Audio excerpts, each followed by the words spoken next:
The young man hung upside down from a wooden frame, using pure core strength to fill a large water bucket, only by transferring water with 2 tiny cups. This was part of his martial arts training, but he soon found the method far too slow.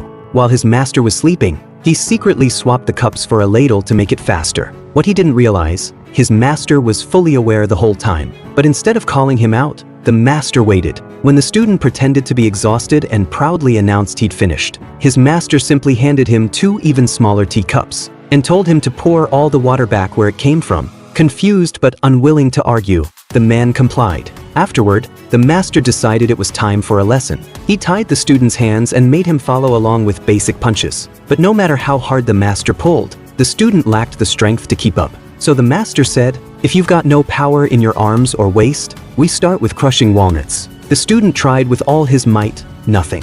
Then the master revealed the trick. Just apply pressure with 2 fingertips. Surprisingly, it worked. The master nodded with approval. Now the student had to place 1 leg on a stool and repeatedly slap the ground with alternating sides of his hand. When fatigue set in, the master gave him a sharp reminder with a whip, gradually increasing the intensity, trying to push him past his limits. Next, the student stood on top of 4 giant clay jars, transferring water from one to another using a heavy wooden bucket, from left to right, back to front. Over time, the student grew frustrated. He felt like all he ever did was haul water, and even though his master was clearly skilled, he started to believe he was never going to be taught the real stuff. So he made a plan to escape. While the master was distracted by a drink, the student deliberately jumped into one of the jars. After a few splashes, he went completely still. Worried, the master rushed over. That's when the student lunged upward, pulling the master into the jar with him, then quickly sealed the lid and held it down with a heavy stone.